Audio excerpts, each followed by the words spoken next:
pentru studiul și tratamentul traumei. Este, deci, un proiect, voi repeta pentru că tocmai a început înregistrarea. Este un proiect derulat de UNICEF în parteneriat cu Fundația Romanian Angel Appeal, în colaborare cu ISTT. Împreună cu colega mea, Diana Vasile, avem pregătite pentru dumneavoastră mai multe webinarii. Iată, acesta este al treilea.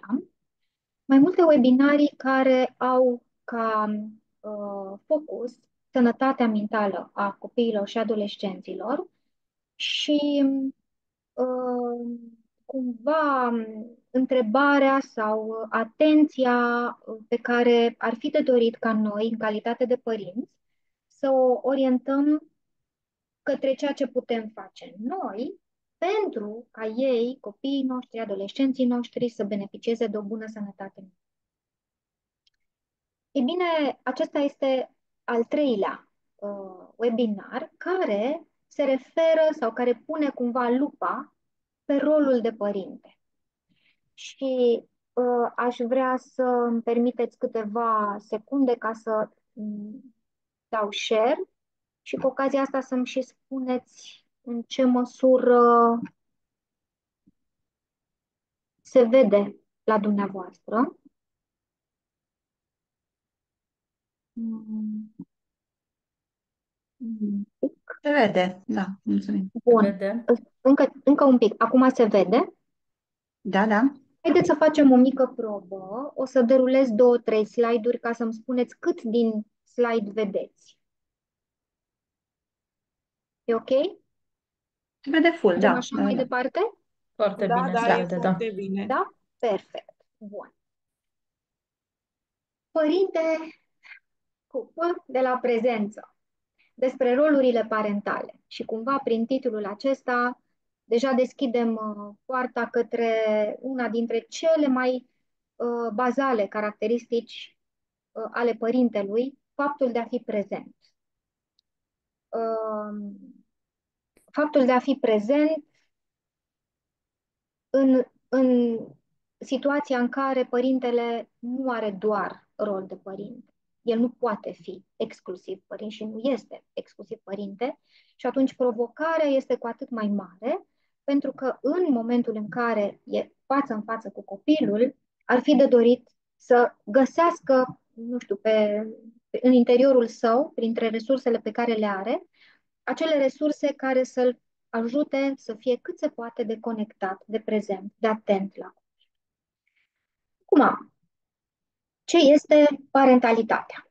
Nu avem o definiție. Avem doar niște expresii, niște cuvinte de la care am putea porni și care pot să construiască o imagine pe care fiecare dintre noi o are despre ce înseamnă parentalitate. Pentru unele persoane, parentalitatea înseamnă o continuă transformare a persoanei. Adică în momentul în care am pus piciorul pe acest tărâm numit parentalitate, am devenit părinte, am asumat cumva implicit că am intrat într-un proces, într-un creuzet cumva de transformare continuă a propriei persoane. Parentalitatea este o experiență transformatoare în sine, dar este și o sursă de împlinire. Întrucâtva, pentru că ne dorim, citim cărți, ascultăm podcasturi, venim la cursuri despre parentalitate, o face întrucâtva să fie mai degrabă o profesie, adică să semene cu ceea ce orice profesie are ca bază. Adică începem să conturăm oarecum niște proceduri, niște practici, bune practici în parentalitate.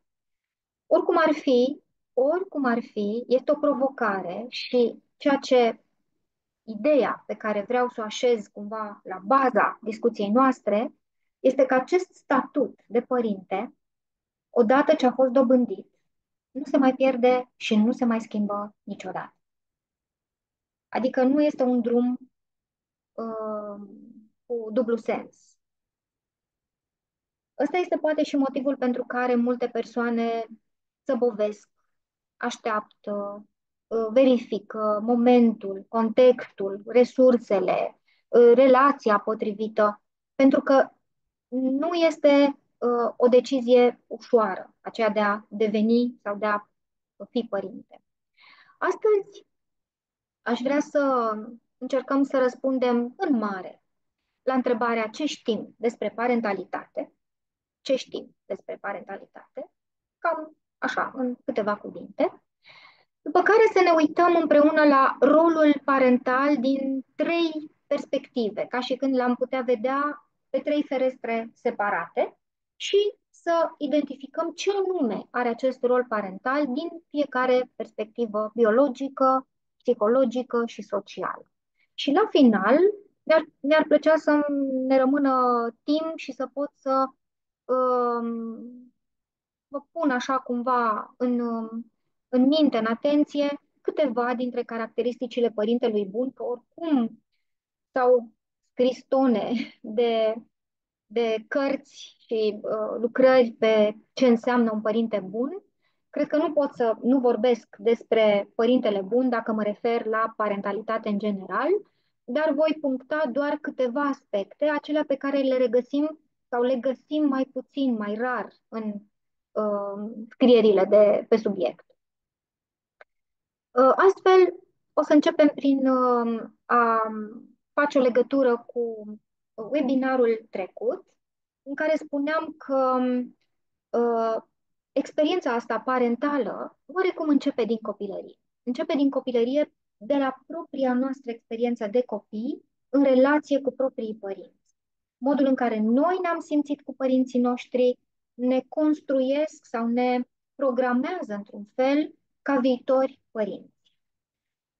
De asemenea, în momentul în care devenim părinți, nu putem să punem deoparte imaginea, reprezentarea propriilor părinți, modul în care fiecare dintre părinții noștri s-a raportat la noi. Și poate aceia dintre dumneavoastră care au participat și la webinarul trecut își amintesc că am prezentat pe scurt cele mai importante stiluri parentale. Ne amintim despre părinții noștri care poate au fost, nu știu, laudativi la adresa noastră sau suportivi sau foarte critici sau foarte exigenți. Păstrăm în minte această imagine a modului în care ei s-au comportat față de noi ca părinți și pornind de la aceste experiențe ne vom contura, pentru că iată a venit vremea să alegem și noi ce fel de părinți dorim să fim, ne vom contura o imagine despre cum ne-am dorit noi să fim față de copiii noștri. Deci avem la baza parentalității atât experiența mea de copil atunci când interacționam cu părinții, cum am simțit eu în relație cu ei, dar și modul în care i-am văzut pe ei și am de ales în momentul acesta al vârstei adulte în fața copilului meu. Ce fel de părinte vreau să fiu sau cum îmi propun, pornind de multe ori de la propriile mele trăiri sau evenimente din trecut. Înainte de orice, experiența parentală înseamnă construirea relației. Și acum, din punctul ăsta de vedere, noi suntem diferiți ca oameni. Fiecare are propriile sale strategii, propriul pattern, spunem noi în psihologie, de relaționare, propriul mod în care construiește relația. Ei bine, parentalitatea nu poate să nu includă și abilitățile fiecăruia de construire a relației. Pentru că, în fond, a fi părinte înseamnă să construiești acea relație. Pe baza ce? Pe baza ceea ce ai tu ca abilitate și competență în mod general în relațiile cu ceilalți. Ce știm, deci, despre parentalitate, așa, ca un rezumat? Știm că această componentă, acest rol se pregătește încă din copilărie, atunci când eram în relație cu proprii părinți și, de ce nu, în timpul jocurilor, nu? Primele noastre roluri de părinți au fost în jocurile noastre, de a mama și de a tata. Poate că, nu știu, dacă se mai joacă copiii în felul acesta acum, când tehnologia deja uh, e atât de mult căutată și atât de ofertantă, Dar poate că și în aceste jocuri există tot așa jocuri în care copilul este pus în situația de a avea grijă de cineva sau de a fi pur și simplu părintele cuiva. Faptul de a ne fi jucat în felul ăsta ne pregătește oarecum, ne pune așa o mică sămânță despre cum vom fi noi ca părinți. În al doilea rând, aceste modele ale părinților noștri, modelele parentale originare, rămân cumva active în noi, rămân prezente. Și că vrem, că nu vrem, oricum ar fi, conștient sau inconștient, ne vom ghida după ele. Că sunt părinți care poate ne-au adus prea multă suferință comparativ cu, nu știu, iubirea, grija, atenția și pe urmele cărora nu ne-am dorit să pășim, sau că sunt părinți pe care îi admirăm ca părinți, în rolul lor de părinți, și ne-am dorit, de ce nu, să-i luăm ca reper și să devenim și noi, măcar, nu știu, 70% din modul în care au fost ei părinți, indiferent dacă agreăm sau dacă dezavuăm modul în care părinții noștri s-au comportat cu noi, noi ne vom construi rolul parental pornind de aici. În al treilea rând, așa cum am spus anterior, odată ce am ales și am asumat acest rol, este un drum continuu, fără pauze, fără oprire, cu sens unic și irreversibil. Nu e ca și când n-am ști lucrul ăsta, dar am gândit să vi-l aduc din nou în atenție, în minte, uh, pentru a înțelege poate mai bine și responsabilitatea acestui rol, dar în același timp, pentru a înțelege ceva. Ca părinte, și o să ajung la această idee în curând, ca părinte ca părinți, avem nevoie de sprijin la rândul. Avem nevoie să știm că ne putem baza pe cineva, pentru că poate să fie epuizant. Și asta nu înseamnă că îl iubim mai puțin pe băiatul nostru sau pe adolescenta noastră, că îl iubim mai puțin. Nu. Înseamnă că pur și simplu avem nevoie absolut firesc de pauză, iar pauza aceea, iată, nu este permisă de rod. Nu este permisă. Nu ne-o putem lua. Nu ne-o putem lua decât în măsura în care cineva, pentru o bucată de vreme sau pentru o situație concretă, ne poate înlocui, dar noi știm foarte bine ca părinți că, pofida faptului că copilul este lăsat pe mâinile, nu știu, bunicilor sau grădiniței, școlii, etc., în interiorul nostru nu luăm pauză niciodată de la a fi părinte, adică rămânem cumva conectați la ceea ce se întâmplă cu ei, cu copiii. Acest rol de părinte este unul care se construiește în noi, se, se formează treptat, treptat și el e unul nou și necunoscut pentru început. Și chiar dacă am fi la al doilea copil sau la al treilea copil, tot aș putea spune că este un nou rol, un rol necunoscut, pentru că a fi părinte nu înseamnă să fiu părinte în general, ci e vorba de a fi părintele acestui copil, cu aceste caracteristici, cu aceste provocări, cu aceste dificultăți. Și atunci, câți copii am, atâtea variante, dacă pot să spun așa, de părinte ar trebui să construiesc, să elaborez în mine. Pentru că acel părinte care răspunde poate nevoilor primului născut, să zicem, e posibil să nu răspundă la fel de bine nevoilor celui de-al doilea născut sau ultimului născut. Și atunci, rolul de părinte, indiferent de câți copii avem, este un rol care se construiește în relație cu copilul pentru care sunt părinte. Este un rol de tranziție, se construiește în pași, gradual. Este o tranziție de la rolul de partener de cuplu, până să devenim pentru prima oară părinți, probabil că suntem, în primul rând, parteneri, facem parte dintr-un cuplu, un rol de altfel pe care l-am exersat, pe care îl cunoaștem, da? Și pe acest rol de partener de cuplu la acest rol se adaugă rolul parental. Este altceva.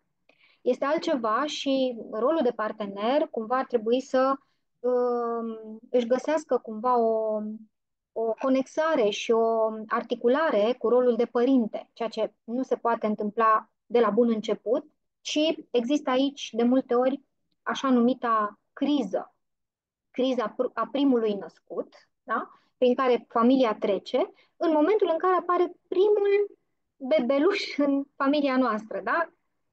Chiar cuplul în sine începe să devină mai frământat, mai provocat, pentru că apariția rolului de părinte reorganizează și relația de cuplu. Cuplul acela nu va mai putea să funcționeze așa cum funcționa înainte. E nevoie să se adapteze. Apoi, atunci când devenim părinți, e posibil ca un alt rol foarte important, drag nouă, asupra căruia, nu știu, am reflectat mult, care se află în curs de expansiune sau de validare, da? Un alt rol să intre cumva în coliziune, ca să zic așa, cu rolul de părinte, rolul profesional. Suntem pe o trambulină profesională, să zicem, și tocmai atunci apare și această oportunitate de a fi părinte. E bine, se întâmplă și e firesc să fie așa, e chiar recomandat să facem asta, ca în primul an de viață sau în primii 2 ani. Autorul teoriei atașamentului spune chiar că ar fi vorba de 3 ani, da? 3 ani de viață, rolul profesional să se estompeze și chiar să cedeze complet locul rolului parental. Oricum ar fi, înțelegem că acest rol, acest statut de părinte, obligă structura familiei la o schimbare, la un alt mod de funcționare, un mod pe care familia nu l-a cunoscut. Și de aceea vorbim despre o criză a familiei. Criza în sensul de vechea funcționare nu mai poate fi continuată. Voi, ca familie, ca întreg, trebuie acum să găsiți altceva. Da? Și în încercarea asta de a găsi altă funcționare, sigur că pot să apară conflicte, pot să apară scăpări, pot să apară supărări. Ok. Dar înțelegem că a fi părinte înseamnă ca întreaga structură să se schimbe, întreaga structura familiei. Iată ce se întâmplă. Avem aici o imagine în care în centru suntem noi, da?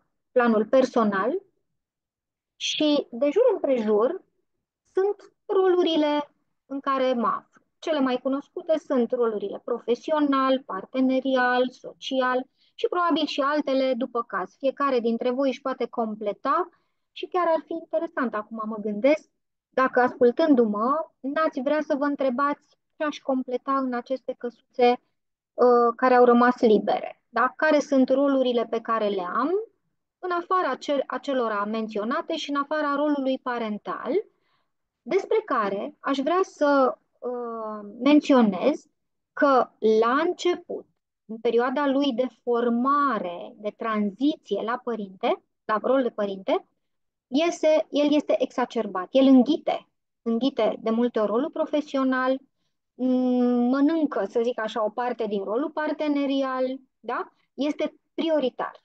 Și este firesc să fie așa pentru o bucată de vreme. E firesc să fie așa pentru că asta este condiția numărul unu pentru ca rolul acesta să se poată contura, să poată să germineze, ca să zic așa. În mod obișnuit însă, la alte vârste ale copilului, el sigur că revine, nu rămâne toată viața așa extins, exacerbat. Ce înseamnă, de fapt, mă întorc un pic la imaginea anterioară, da? Ce înseamnă, de fapt, exacerbarea aceasta? Pentru început, înseamnă să acord timp și atenție. Aceste două resurse, timpul și atenția, sunt cele mai valoroase resurse pe care noi le avem în momentul ăsta. Timpul, pentru că este irreversibil, și atenția, pentru că presupune resurse emoționale, presupune Disponibilitate. A da timp și atenție înseamnă a fi disponibil. A fi părinte înseamnă a fi dispus să dai, să dedici, să lași ca prioritățile tale să fie puse deoparte, să renunți poate temporar la ele, poate să le amâni, poate anumite obiective importante pentru tine, să le pui între paranteze și atenția ta, timpul tău să se concentreze asupra micuțului. În același timp, orice părinte ar fi de dorit să accepte că parentalitatea este și presupune o colaborare. Acum, sunt întrebări pe care ni le putem pune și puteți să vi le puneți chiar acum în minte, gândindu-vă la propria relație cu copiii și la oamenii care poate ar fi putut sau pot colabora alături de voi în a fi voi buni părinți. Am disponibilitatea asta de a-mi lăsa, de a colabora cu altcineva în rolul acesta parental? Am competența de a colabora. Și insist pe această idee pentru că prima persoană care ne vine în minte este, bineînțeles, partenerul de cuplu. Da? Dacă eu sunt mamă, mă gândesc la tatăl copilului sau la partenerul meu, soțul meu. Dacă sunt tată, mă gândesc la soția, partenera mea. Nu odată se întâmplă ca cei doi fie să nu aibă disponibilitatea să colaboreze, adică să nu-și dorească asta, pentru că fiecare consideră că știe poate mai bine ce ar fi de făcut și ar vrea cumva, dacă s-ar putea, să confiște, dacă îmi permiteți să folosesc această expresie, copilul, să-l țină doar pentru sine și să aibă totală influență asupra lui, sau poate ar avea disponibilitatea să colaboreze, dar nu știu cum să o facă.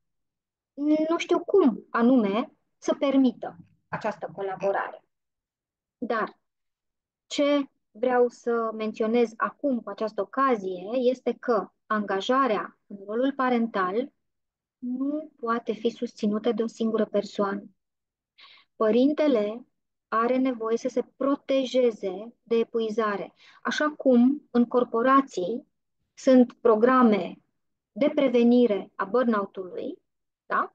În situația de a fi părinte, care nici măcar nu se compară cu un rol profesional, pentru că de acolo, acel rol profesional are un început și un final, adică începe la o anumită oră din zi și se termină la o oră din zi sau din noapte. Mă rog, rolul parental este constant, e continuu.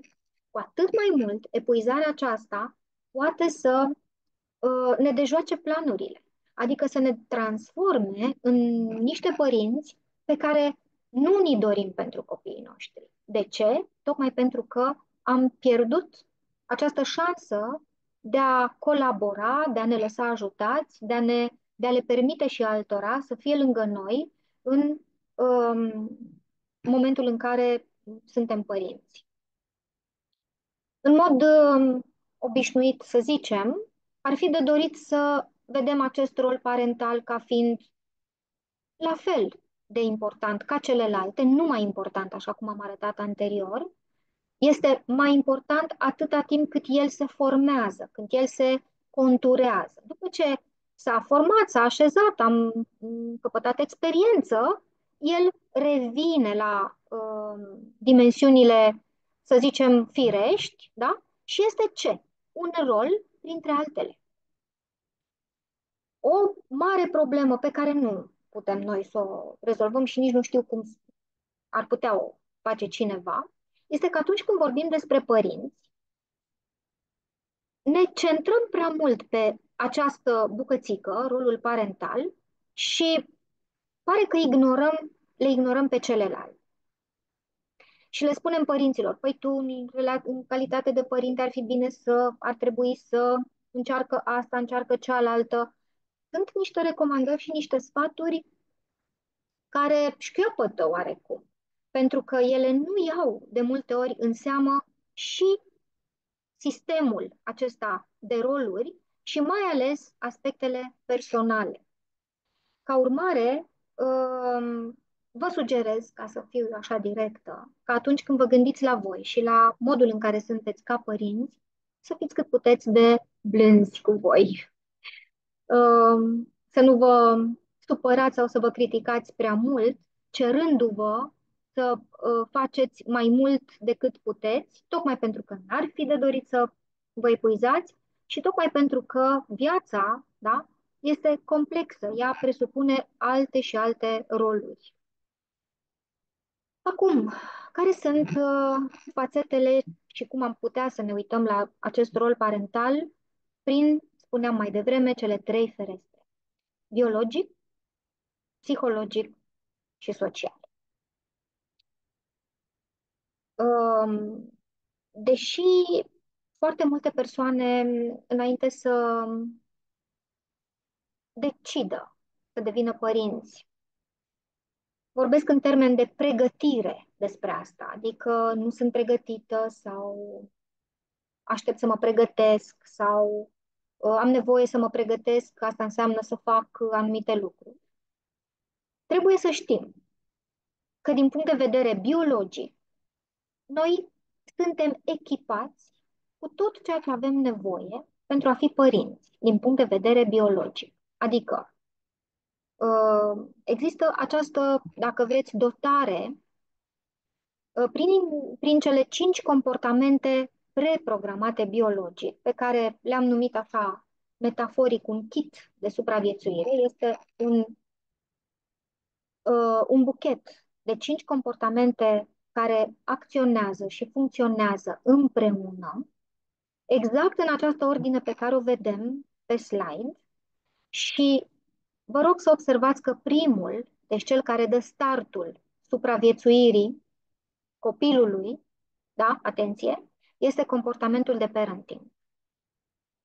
Înainte de a mă uita la copil și a vedea cum este el, ce dificultăți are, ce neputințe are, ce calități are, mă uit la modul în care părintele s-a raportat la copil.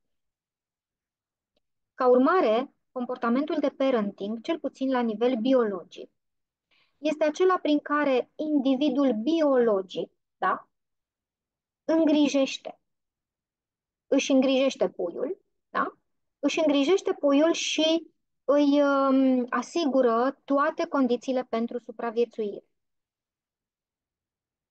Evident că aceeași îngrijire o regăsim și la noi, da?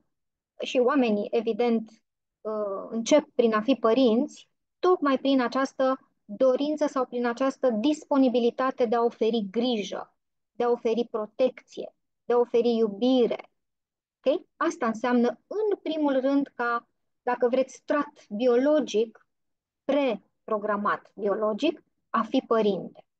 Și funcție de cum anume se întâmplă, cum anume părintele manifestă acest comportament de părinte, copilul la rândul lui va dezvolta un anumit comportament de atașament. Puiul, dacă suntem în biologie, puiul dezvoltă un anumit atașament, adică atașamentul este de asemenea un comportament de supraviețuire, pentru că el presupune să cauți să fii permanent în preajma individului care te îngrijește. Altfel spus, dacă eu pui de animal, n-aș avea, să zicem, n-aș avea această căutare constantă a proximității față de cel care mă îngrijește, aș putea oricând să fiu un pericol, aș putea să fiu, nu știu, luat, mâncat de, nu știu, un prădător. Și atunci, biologic, avem această capacitate de a păstra legătura, de a căuta să fim permanent lângă persoana care ne îngrijește, ne ține după, da? Tocmai pentru că asta este garanția supraviețuirii noastre. Apoi, un pui, un copil care și-a dezvoltat bine acest atașament față de părintele lui, este capabil ca ulterior, în pasul 3, iată, suntem aici, să pornească în explorarea mediului, să cunoască ceea ce se întâmplă în jurul lui, Pentru că doar astfel, doar explorând mediul, adică doar pornind de la zona ta cunoscută și lansându-te în necunoscut și căutând, descoperind, încercând, tatonând, da? Doar astfel poți sau putem să um, ne găsim resurse pentru a ne hrăni, rămânem tot în zona asta biologică. Respectiv, ne putem, tot prin explorarea mediului, găsi parteneri sexuali, astfel încât să perpetuăm specia. Asta la nivel biologic. Dar haideți să ne uităm puțin ce se întâmplă la noi sau care ar fi niște comportamente pe care le putem deduce, care sunt cumva, prin analogie, ale oamenilor. De pildă, dacă vorbim despre, scuzați, dacă, nu știu, aici era. Dacă vorbim despre comportamentul de explorare a mediului, ce înseamnă, de fapt, pentru un copil sau pentru o persoană să exploreze mediul? Și vreau să vă gândiți, în primul rând, la procesul de învățare. Un copil care învață, care e curios, care vrea să descopere, care se bucură atunci când află lucruri, care încearcă, care nu se dă bătut, care mai pune, nu știu, de 100 de ori cuburile ca să stea în forma în care își dorește el, da? Este un copil care explorează mediul, care dezvoltă acest comportament de explorare a mediului. De asemenea, un copil care e deschis către relațiile cu ceilalți, care își dorește să-și facă prieteni, este un copil care are la bază tot acest comportament, da, de explorare a mediului. Okay? Deci tot ceea ce în biologie găsim sub formula aceasta explorarea mediului, regăsim și în cazul nostru, dar într-o altă manieră. La fel cum comportamentul de hrănire din punct de vedere biologic va fi, din punct de vedere psihologic, acel comportament de căutare a resurselor și de producere a resurselor pentru existență. Ok? Bun. Pornind cu acest kit de supraviețuire în minte și înțelegând că cele două comportamente primele sunt cele care dau startul supraviețuirii, parentingul și atașamentul, haideți să vedem în ce fel este o legătură, care este de fapt legătura între modul în care sunt ca părinte și modul în care copilul meu dezvoltă un anumit tip de atașament. Ce vreau să explic este că un parenting de calitate reprezintă condiția esențială și accentuez acest cuvânt esențială pentru un atașament sigur. Ce înseamnă să aibă un atașament sigur? Când spun atașament sigur, mă refer la faptul că el a dobândit, copilul meu a dobândit capacitatea de a forma legături emoționale, de a forma legături emoționale în care își permite să se simtă iubit, să se simtă protejat, alinat, îngrijit. Okay? Asta înseamnă să fie sigur, da? Să formeze aceste legături emoționale simțindu-se în deplină siguranță. Sunt câteva caracteristici ale relațiilor de atașament și dacă mă refer la ele, vreau să pornesc prin a menționa că atașamentul nu se referă, sau relațiile de atașament nu se referă doar la copii. Indiferent de vârsta pe care o avem, indiferent de vârsta pe care o avem, de când suntem mici până la finalul vieții noastre, vom fi preocupați să dezvoltăm astfel de relații de atașament. Adică aceste legături speciale, emoționale cu anumite persoane. Cu anumite persoane și iată că, spunând asta, menționez de fapt ce anume. Prima caracteristică, ele sunt selective. Nu pot să dezvolt aceste legături emoționale speciale cu toți oamenii, ci doar cu unii dintre ei. Așa cum copilul, mic fiind, va dezvolta această legătură de atașament cu cine? Părintele care îl îngrijește, care de cele mai multe ori poate fi mama, dar poate fi bunica, dar poate fi o bonă, dar poate fi oricine altcineva. Și atunci, această legătură pe care o formez cu persoana, cu figura mea de atașament, Este o legătură specială pentru că ea mă determină să caut cât mai mult proximitatea fizică, dacă sunt copil, sau dacă nu, proximitatea în orice alt mod. Avem acum posibilitatea să ne contactăm atât de simplu datorită tehnologiei, da? Căutăm permanent proximitatea. Te sun, ce mai faci, cum ești, cum ți-a fost ziua, n-am vorbit de mult cu tine.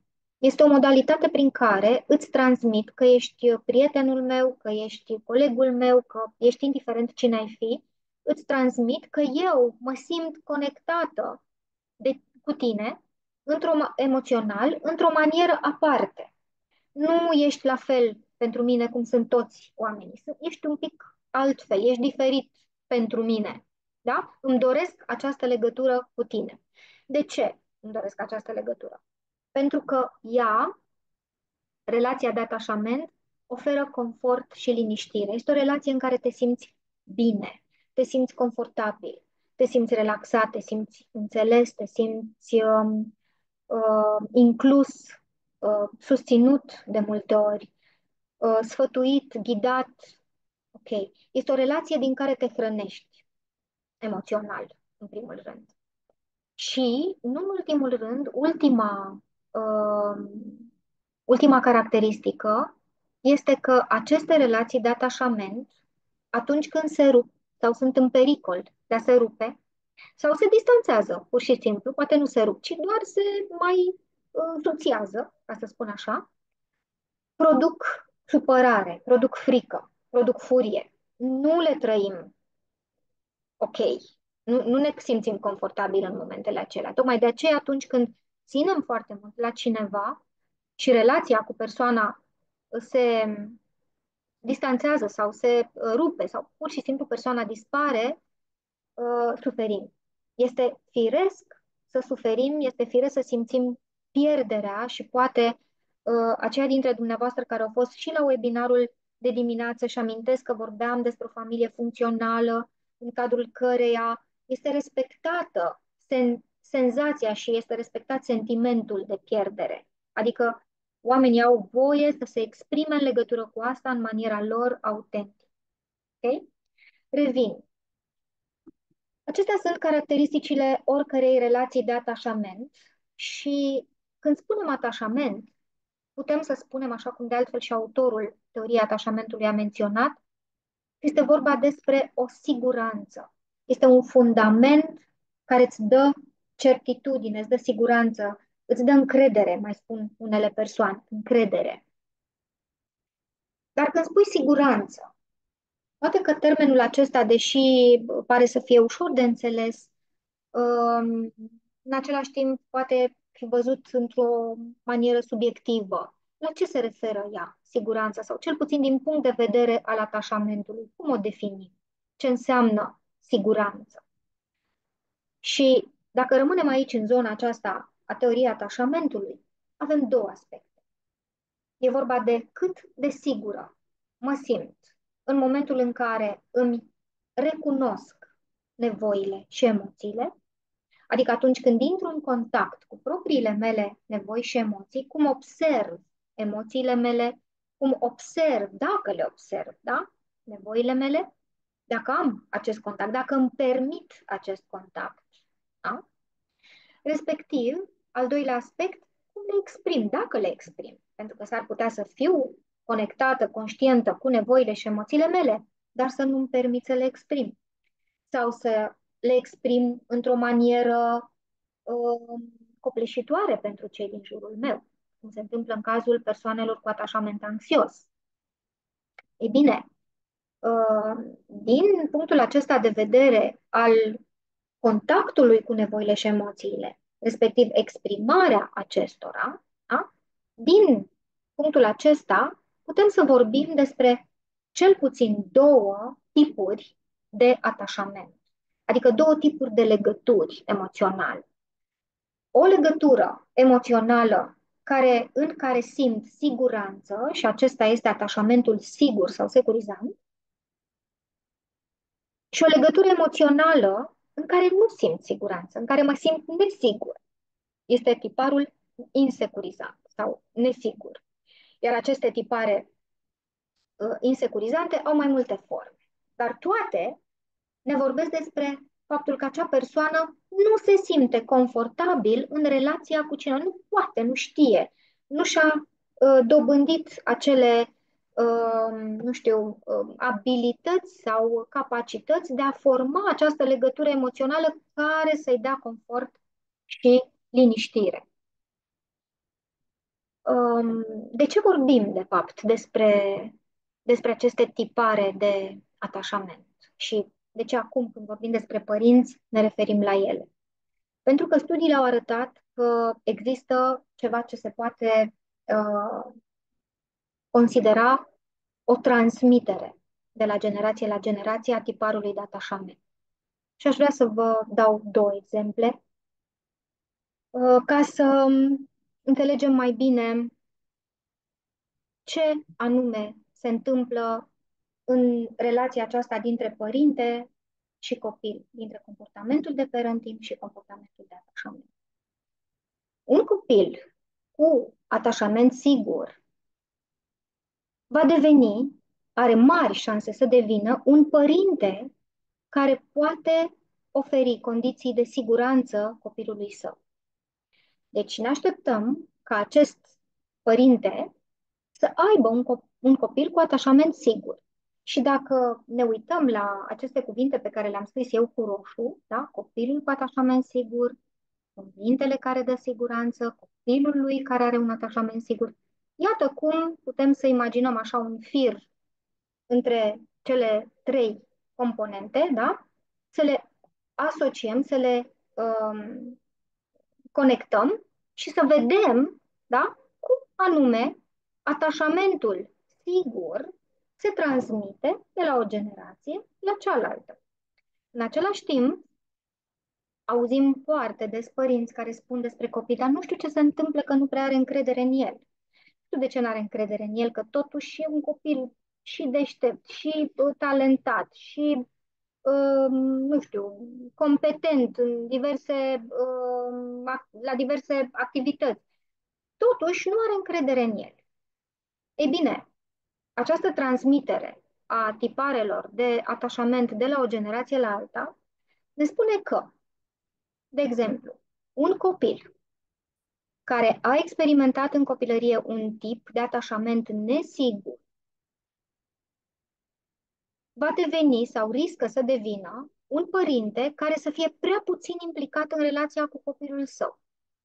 Prea puțin implicat. Atenție. Adică un părinte care să nu se simtă confortabil atunci când um, e foarte disponibil pentru copil, care are mai degrabă tendința să păstreze o distanță față de copil. Sau este un părinte rece, este un părinte care poate chiar respinge copilul. Ca urmare, ne așteptăm ca acest părinte să aibă un copil cu atașament nesigur. De ce tip? Că e anxios sau că e evitant, asta nu putem ști, dar în orice caz un atașament nesigur. Și atunci, probabil că pentru mulți dintre dumneavoastră să poate să apară o întrebare în minte. Ok, ok. Până la urmă, atașamentul acesta se formează în mica copilărie. Noi nici măcar nu avem amintiri conștiente. Se formează în primii 2-3 ani de viață. Nu depinde de noi. Depinde mult de modul în care am fost îngrijiți, în care am fost crescuți. Depinde mult de părinții noștri și de modul în care ei ne-au format acest tipar de atașament. Ce putem face noi acum, părinți fiind, în cazul în care s-a întâmplat să avem un atașament nesigur? Este o întrebare corectă și mă bucur să vă spun că studiile ne arată că există o soluție cumva, sau nu doar o soluție, dar la una dintre ele mă voi referi eu acum. Este vorba despre ceea ce se numește capacitatea reflexivă a persoanei, a părintelui. Adică un părinte care are un atașament nesigur, acel atașament îl predispune la a avea o relație mai degrabă defectuoasă cu copilul, ar putea în mod intenționat, conștient, muncind cumva cu propria persoană, să-și dezvolte această capacitate reflexivă care, arată studiile, că poate să conteze ca un factor corector al atașamentului nesigur. Adică acel părinte, prin și datorită acestei capacități de reflexivitate pe care o dezvoltă, ar putea cumva să-i ofere copilului condiții de siguranță pentru ca el, la rândul lui, copilul, să dezvolte un atașament sigur, în pofida faptului că părintele nu a beneficiat de asta. Ce înseamnă să fii reflexiv? Nu e ușor. Este, repet, o parte a eului nostru pe care o dezvoltăm și de multe ori o dezvoltăm intenționat. Adică facem un anumit demers în sensul acesta. Înseamnă să fiu prezentă, înseamnă să fiu conștientă, înseamnă să fiu atentă, dar în același timp calmă și nejudicativă, să-mi explorez cu multă atenție și cu multă uh, validare, dacă pot să zic așa, gândurile, emoțiile, așteptările dintr-o anumită situație. Astfel încât, odată ce devin mai conectată la toate aceste componente experiențiale din experiența mea, adică, să pot să îmi suprim, dacă vreți, reacția automată care ar fi declanșată de tiparul de atașament nesigur, da? Să-mi pot suprima acea reacție și să-mi pot modula o altă reacție, una care să aducă copilului condiții de siguranță în relație cu mine. Așa funcționează reflexivitatea.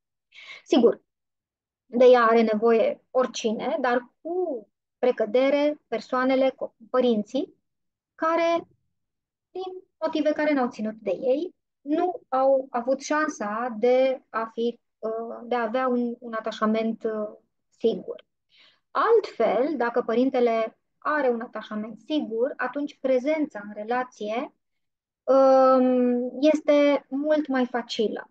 Un părinte care la rândul lui a avut pe cineva care s-a conectat la sine, care a avut atenție către persoana lui, care știe ce înseamnă ca cineva să te aibă în grijă, a experimentat senzorial, emoțional, îngrijirea, da?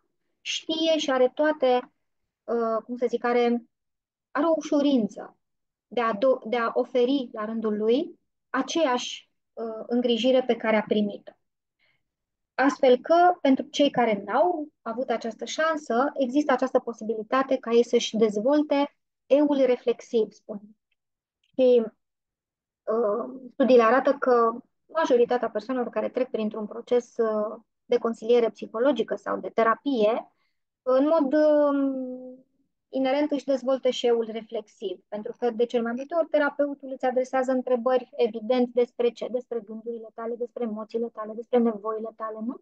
Te întreabă și ce ai simțit atunci și cum ai gândit în acea situație sau acum când vorbești despre această persoană, de fapt, de ce anume îți dai seama despre tine? Prin toate aceste întrebări pe care terapeutul sau consilierul le adresează, cumva se antrenează, dacă pot să spun așa, reflexivitatea și ea devine cumva un bun al clientului de la terapie, da?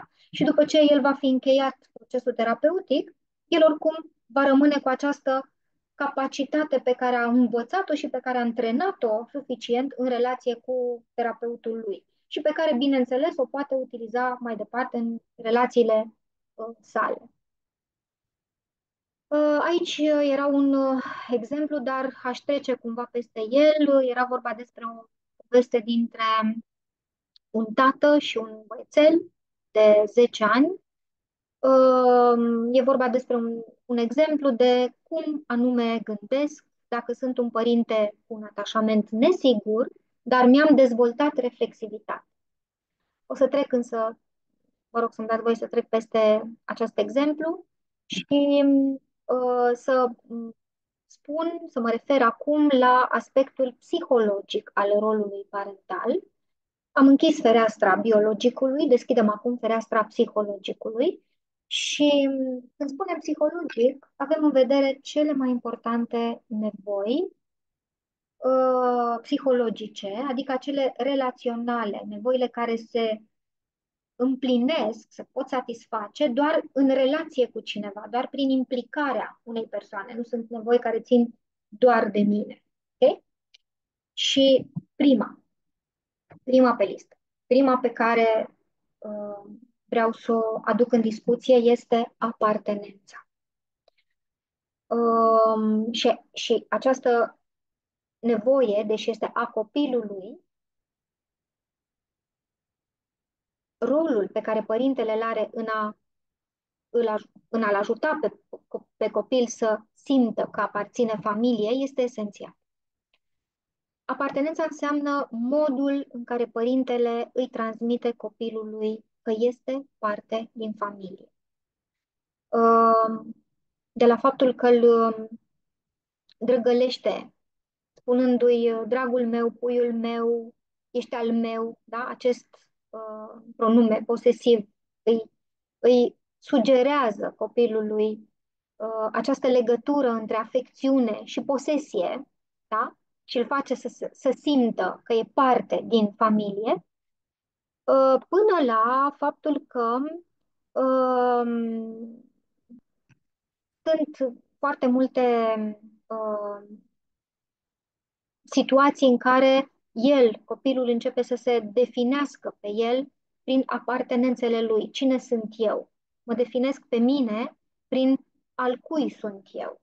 Eu sunt identitatea mea, adică, da, eu sunt ceea ce știu că sunt pentru ceilalți, ceea ce apartenențele mele îmi arată că sunt.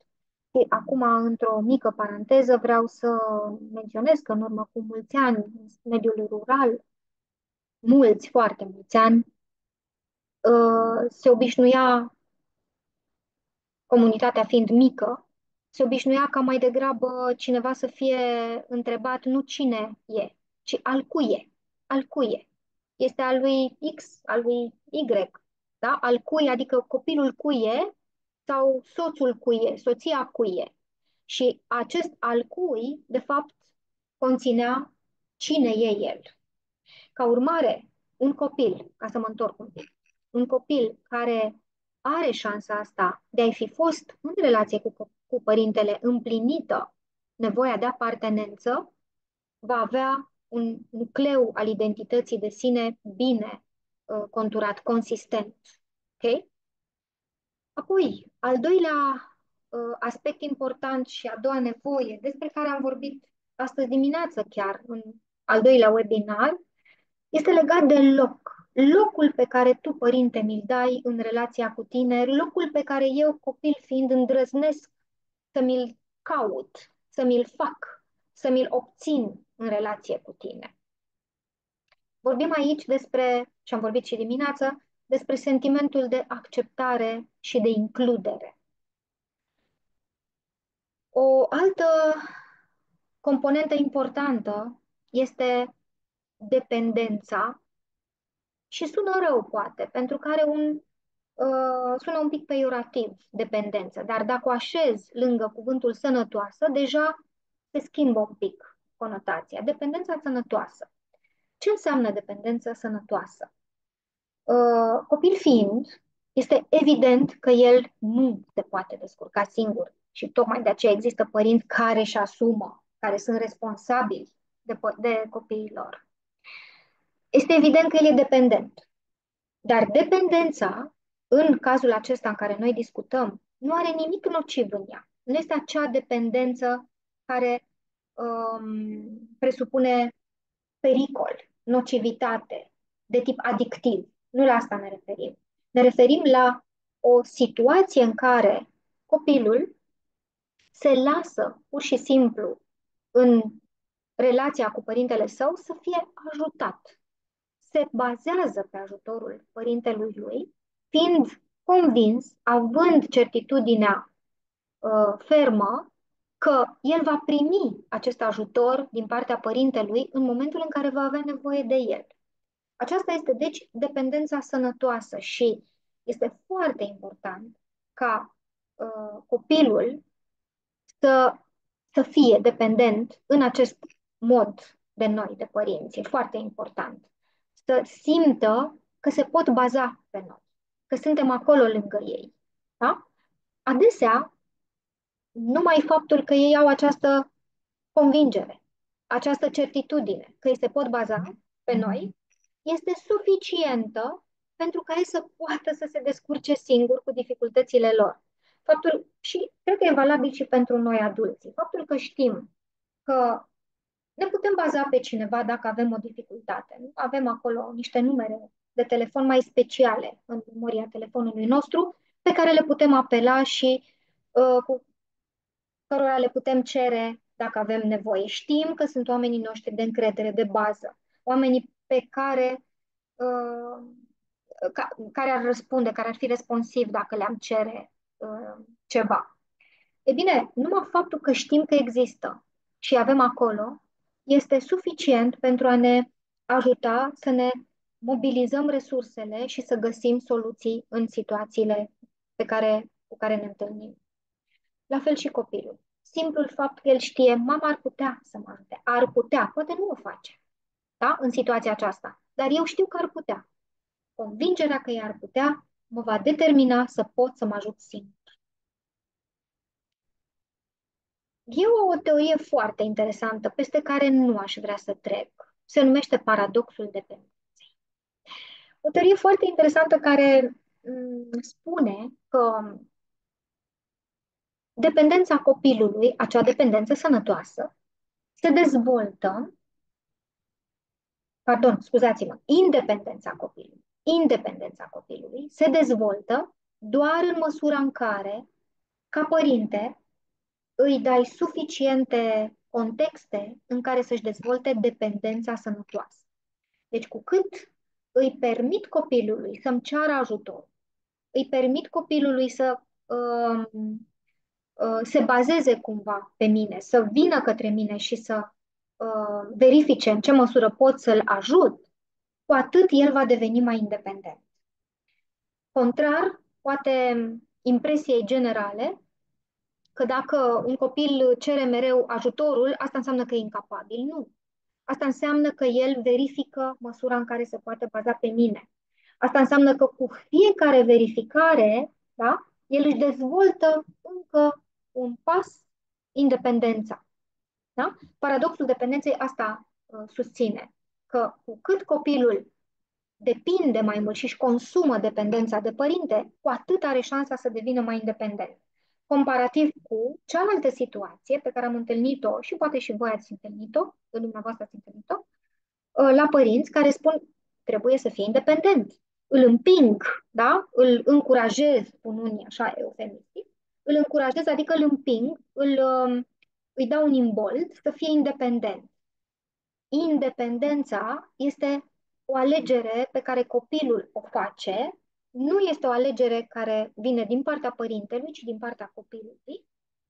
O face doar în măsura în care și-a consumat destul de mult dependența sănătoasă. Altfel, dacă îl împing ca să fie independent, oricum ar fi, orice ar însemna asta, fie el se va agăța și mai mult de mine și va deveni anxios, pentru că îi va apărea panica asta legată de separare, da? Și cu cât vreau să fie independent și îl împing în afară, cu atât o să mă trezesc și mai mult agățat cu amândouă mâinile de mine, metaforic acum.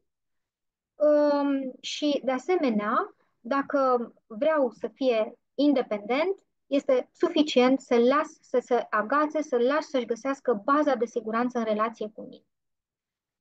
Dacă totuși îl împing, e posibil ca el să nu se întoarcă spre mine, să plece, să zicem, din zona aceea, dar să plece cumva cu sentimentul că a fost exclus sau respins sau n-am avut disponibilitate pentru el, că nu se poate baza pe mine și cumva, și ajung iarăși la ceva ce am spus mai devreme dimineață, că trebuie să se descurce singur cu dificultățile sale. Expresia asta, a mă descurca singur, sunt independent, e așa de discutabilă, pentru că în anumite situații ea de fapt ne vorbește indirect despre o experiență dureroasă de respingere, de pierdere, de însingurare, de abandon. Nu neapărat ne vorbește despre o putere, o rezistență, o reziliență pe care copilul a dobândit-o. De la caz la caz trebuie văzut ce se ascunde în spatele acestei expresii. Ok, vom merge mai departe la o altă nevoie importantă a copiilor, încurajare. Încurajarea și ghidarea. Încurajarea și ghidarea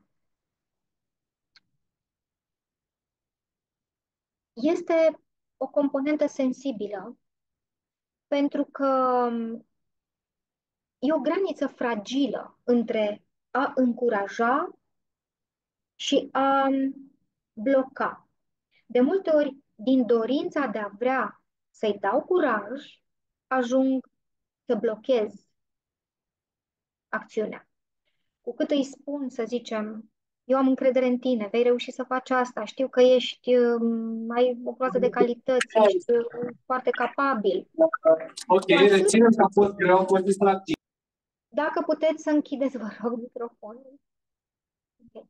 Cu atât s-ar putea să blocheze acțiunea, pentru că toate aceste așa zise cuvinte de încurajare, perspectiva mea, a părintelui, vor fi resimțite sau decodificate de el ca fiind um, standarde poate prea înalte, presiuni pe care se teme că n-ar putea să le suporte, așteptări pe care eu le am și pe care se teme că n-ar putea să le împlinească. Și toată această anxietate pe care copilul o trăiește, mai degrabă poate să-l blocheze decât să-l încurajeze. În sensul acesta, ziceam că uneori încurajarea pe, din dorința noastră de a-i susține, practic, da? Poate să devină sau să aibă ca consecință blocarea acțiunii. O chestiune asupra căreia vreau să mă opresc aici se referă la intervenție. Cum intervin când intervin ca părinte? Când să intervin? Când să-l ajut? Cum să intervin? Sunt întrebări îndreptățite, pertinente. Ideea este că intervin activ doar atunci când este în mod evident necesar, respectiv nu intervin, da? Atunci când copilul poate să facă acel ceva. Deci dacă copilul își dovedește, își arată competența, priceperea, disponibilitatea, motivația de a încerca, nu intervin. Voi interveni doar în momentul în care văd că el este în dificultate, este în lipsă de soluție, da? De soluții, când se simte confuz sau insuficient ghidat, atunci intervin.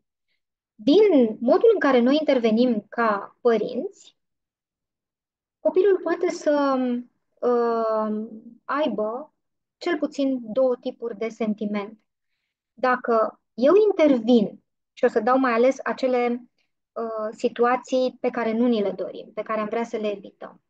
Dacă eu, ca părinte, intervin într-o situație în care el consideră că are competența să facă acel lucru, atunci el va percepe intervenția mea ca o invalidare, ca o intruziune, ca fiind cumva nenecesară și s-ar putea ca acea competență pe care el o are și o conștientizează să ajungă treptat, treptat, să fie ceva de care se îndoiește.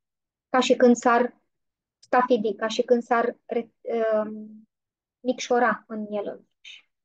La fel cum, în situația în care el are o dificultate sau este într-un context în care nu știe, nu are informație, nu cunoaște, nu se descurcă și realmente ar avea nevoie de un, un braț care să-l ia și lângă care să meargă, dar eu nu intervin, el va simți mai degrabă faptul că l-am lăsat singur sau că este singur, că nu este ghidat, că nu e ajutat, că e neglijat.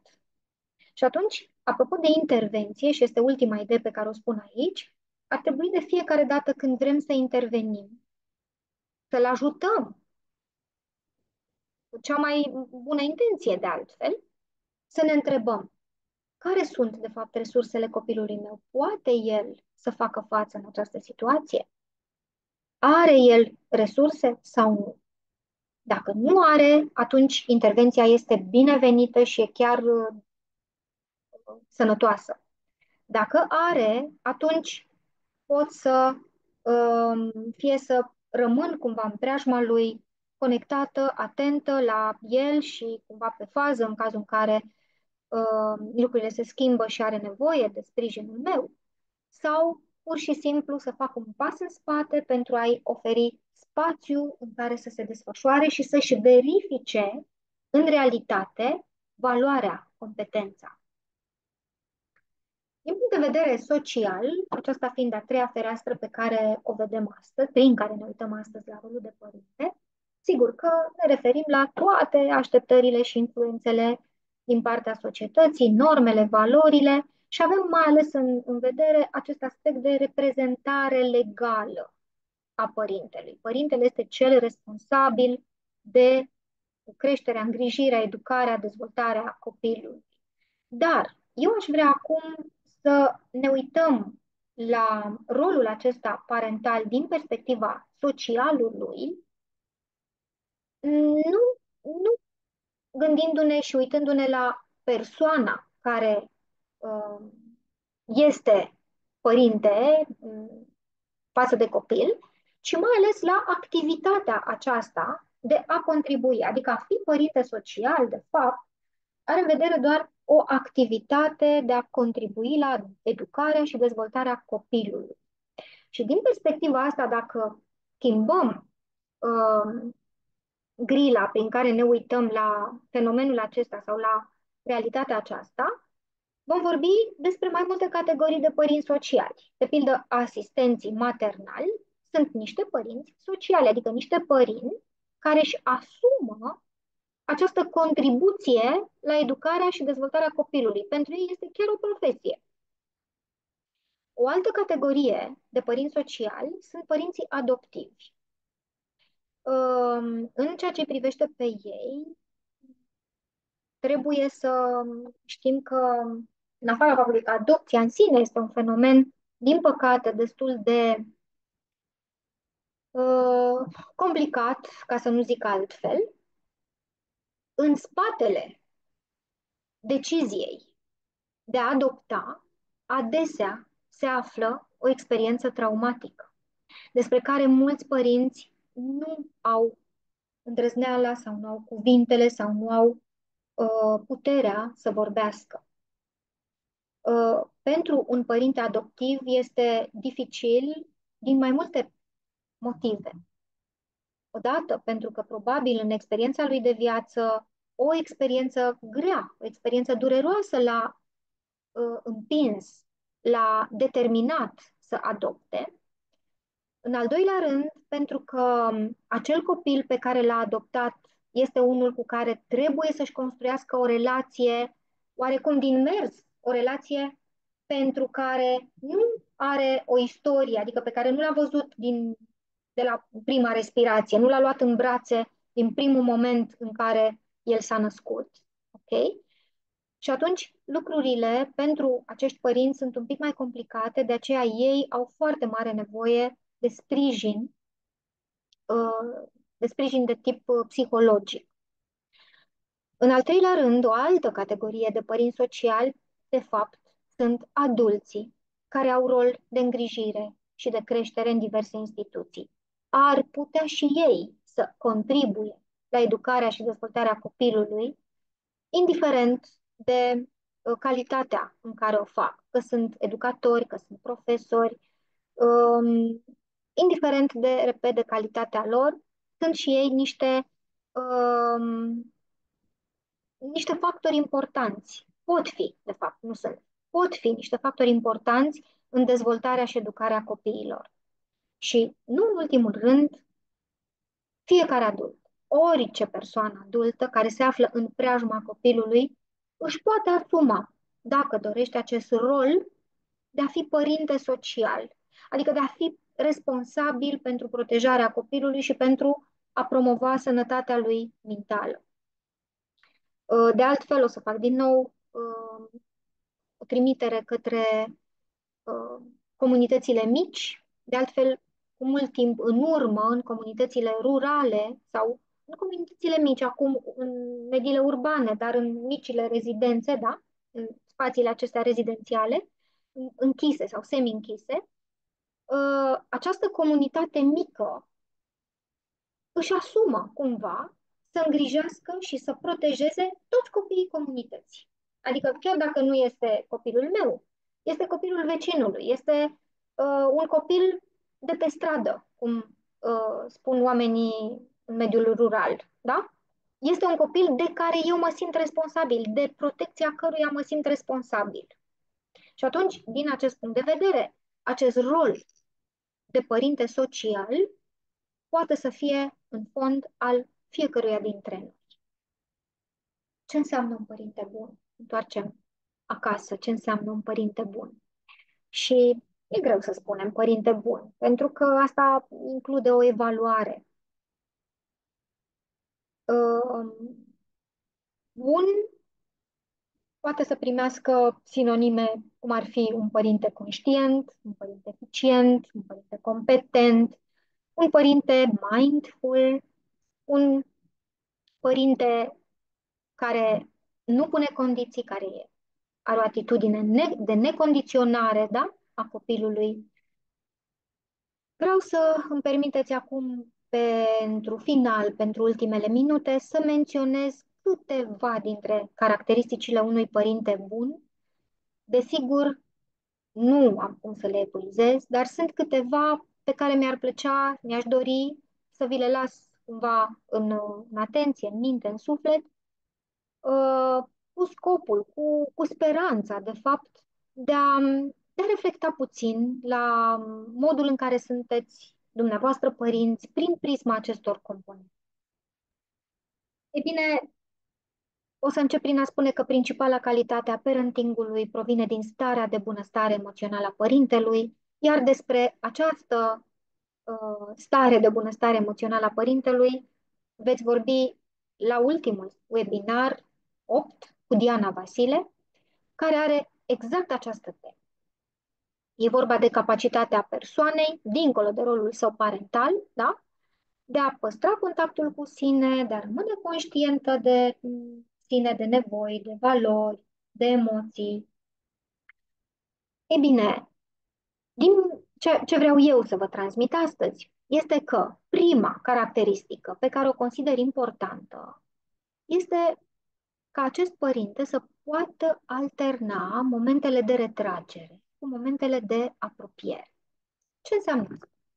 Înseamnă că în momentul în care copilul dobândește competența de a se descurca pe cont propriu, pe propriile resurse, pe propriile capacități, este tare bine ca părintele să poată să facă un pas în spate și să-i permită copilului să rămână doar el cu el și competențele lui în scenă, dacă pot să spun așa. Rămânând ca atunci când copilul se simte vulnerabil, și am vorbit despre vulnerabilitate în webinarul al doilea, părintele să-i poată oferi ajutor și sprijin. Deci un părinte bun este cel care are această flexibilitate, care se mută în relația aceasta cu copilul, se mută, vine când aproape, atunci când se justifică apropierea, pentru că copilul are nevoia să-i fie cineva alături, când se distanțează pentru că copilul are nevoie de spațiu, să experimenteze, să greșească, să nu poată, să nu iasă lucrurile, are nevoie de aceste experiențe care îl construiesc ca persoană. Și am pus aici pe slide două extreme, așa, într-o manieră metaforică, poate ați mai auzit despre părintele elicopter, acel părinte care survolează continuu existența și deciziile copilului și dă cumva mesajul: eu sunt aici, sunt lângă tine, sunt alături de tine. Adică ce face acest părinte? Este prea apropiat. Nu e capabil să alterneze între cele două momente. El alege doar apropierea și rămâne acolo. Însă copiii au nevoie și de spațiu, au nevoie și de experimentare, au nevoie și de a fi doar ei cu ei. Ok? Și atunci această survolare constantă este resimțită de copil ca o intruziune. De cealaltă parte, altă categorie de părinți care hipervalorizează independența și care spun: copilul meu este foarte capabil să își ia viața în mâini, să se descurce singur, nu are nevoie, e în regulă. Ce se întâmplă aici este că el nu poate să se apropie. Da? Deci unul este prea apropiat, nu se poate retrage, iar celălalt este prea depărtat, nu se poate apropia, spunând că asta este formula de succes pentru a avea un copil independent, nu? Să-i lași spațiu, să-l lași să se descurce, când de fapt, în forul lui interior, copilul simte însingurare, nesiguranță, poate chiar abandon și, în orice caz, sentimentul că nu știe la cine să ceară ajutor. O altă componentă importantă, un alt aspect, că am zis de la bun început, atunci când v-am arătat acele desene, rolul de părinte este doar un rol. Nu se confundă cu părintele ca plan personal și ca alte roluri. Și atunci, haideți să ne uităm la părinți și prin prisma propriilor lor fragilități, prin prisma fricilor lor de a fi abandonați sau de a fi respinși, prin senzațiile pe care poate le experimentează în relație cu copilul de invalidare sau de neputință, prin tendința de a se însingura. Ideea este că în momentele lor de vulnerabilitate există acest risc. Părintele rămâne cumva în luptă cu copilul, tocmai pentru că se simte trigăruit în felul ăsta, rămâne în luptă și nu poate să facă un pas în spate, să devină reflexiv, să se întrebe în legătură cu reacțiile lui, nevoile lui, trăirile lui, să se analizeze, să vorbească poate cu altcineva și riscă ca în relație cu copilul să lase pur și simplu, zice el, să-i scape, da? Niște reacții automate, niște reacții care pare că sunt aproape iraționale. Ce fac acești părinți? Aduc argumente, stați un pic să mă mut așa ca să vedem, aduc argumente și explicații interminabile, iar copiii cu care vorbesc despre asta le numesc predici. Zice: da, știu, mi-a spus mama, am auzit de foarte multe ori, nu mai vreau să aud. Adică atunci când ei explică și explică și explică, nu fac altceva decât să epuizeze și fonic, dar și, nu știu, emoțional copilul, în sensul că el nu mai are disponibilitatea de a auzi, de a urmări logica, de a înțelege ce îi se transmite. Ce altceva mai fac acești părinți atunci când se simt ei vulnerabili, fragili, în neputință? Limitează abrupt comunicarea, retrag afecțiunea. Da? Copilul simte că nu merită să fie iubit. Asta este problema, de fapt, cu el. În momentul în care părintele zice: i-am dat o lecție, i-am arătat că și eu mă pot supăra pe el, n-am mai vorbit cu el. Da? Să înțeleagă că și eu sunt supărat. Copilul intră într-o oarecare panică, pentru că el nu poate să... E stresant pentru el ca legătura aceasta emoțională să fie în pericol. Sau o altă reacție automată este lamentarea părintelui. Da? Se lamentează, adică folosește emoțiile într-o manieră instrumentală. Îl culpabilizează pe copil, se înfurie și îl copleșește pe copil cu furia lui, sau părinți care îl amenință, care induc frică și spun un părinte bun este acela care știe să fie ferm în fața copilului, copilul să știe de frică. Okay? De asemenea, o reacție automată este pedeapsa, da? Adică agresiunea, agresarea copilului. Când se întâmplă toate lucrurile astea? Atunci când părinților le e greu. De ce vorbim acum despre ele când tocmai vă povesteam despre părintele bun? Pentru că un părinte bun ar fi de dorit, da, să poată să ceară ajutorul și să se simtă confortabil cu asta. Să ceară ajutorul pentru a se referi direct la dificultățile cu care se confruntă, fără ca cererea aceasta a sprijinului să însemne că el este invalidat în rolul de părinte, fără ca asta să însemne că nu e suficient de bun. Dimpotrivă, un părinte bun este cel care poate să-și dea seama când se poate baza pe sine și pe resursele lui, respectiv când nu mai poate și e important să accepte și ajutorul celorlalți. Okay? Apoi, o ultimă idee, cred, este o idee pe care eu am întâlnit-o foarte des în relațiile cu părinții. În aceeași linie a momentelor în care părintele este fragil emoțional și are această dificultate de, de a păstra căldura emoțională, de a păstra relația caldă cu copilul lui. Sunt momente în care, atunci când te uiți și vezi că părintele țipă, îl jignește, îl umilește, îl agresează fizic sau altfel, îți pui întrebarea și te tulbură cumva întrebarea asta. Cum e cu iubirea pe care părintele o are față? Cum poți să accepti sau cum poți să aduci pe aceeași masă a discuției aceste două componente? Iubirea părintelui și aceste reacții, aceste atitudini. Da, poți să le aduci.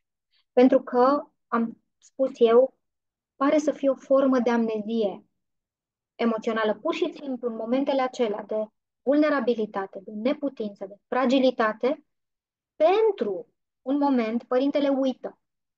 Uită că, de fapt, el își iubește copilul real, uită că, dacă ar fi ca cineva să-l întrebe cine e cea mai importantă persoană pentru tine, copilul ar fi prima menționată, uită că el are un rol activ și un rol cu bătaie lungă în viața copilului lui, uită, pur și simplu uită. Fragilitățile lui emoționale aduc această uitare, îl fac să uite. Și din perspectiva asta, un părinte suficient de bun este o persoană care, deși câteodată se întâmplă să uite, nu rămâne amnezică, apropo de iubirea pe care o are de dăruit copilului. Este o persoană care își adresează întrebări cu privire la sine și, mai mult decât atât, își amintește în mod repetat că, de fapt, el își iubește copilul. Își amintește care e rolul lui și se poate cumva repoziționa față de copil. În pofida, repet, dificultăților emoționale, în pofida provocărilor, în pofida fragilităților lui, este un părinte care îl iubește și arată asta. Și își amintește nu doar să simtă că îl iubește, ci să îi și dovedească, să îi și arate așa, în modul cel mai evident posibil. Okay? Adică eu pornesc de la premiza atunci când lucrez cu părinții care cu lacrimi în ochi vorbesc despre aceste reacții pe care le regretă, pe care ar vrea, dacă ar avea așa o poțiune magică, să le topeze în secunda 2. Atunci când vorbesc cu ei, nu mă uit la ei ca la niște părinți agresivi sau neiubitori, dimpotrivă. Mă uit la ei ca la niște părinți care, în momentele acelea, nu în general, pentru că nu pot generaliza. În secunda aceea, el a uitat. A uitat cine este sau cine vrea, cine decide, cine alege să fie pentru copilul lui. Și atunci repet această întrebare pentru că, pardon, această idee pentru că țin la ea, e ultima. Un părinte bun este un părinte capabil să-și reamintească, capabil să-și aducă aminte și să arate această afecțiune copilului. Și cred că și copiii și adolescenții ne-ar mulțumi pentru faptul că nu suntem amnezici și că din când în când ne amintim că ei sunt importanți pentru noi și chiar dacă uneori greșim față de ei, îi iubim în continuare.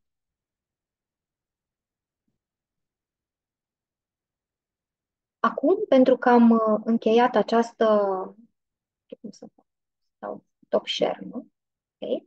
Pentru că am încheiat această prezentare, este momentul să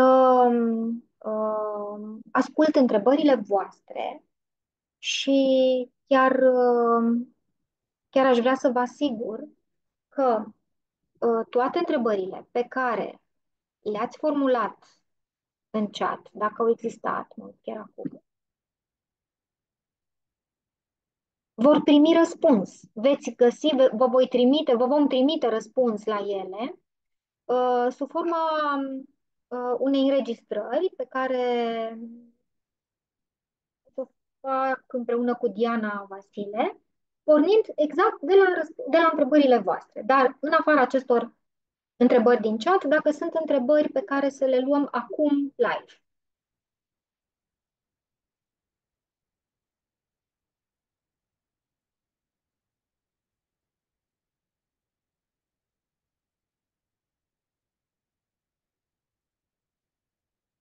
Vă ascult.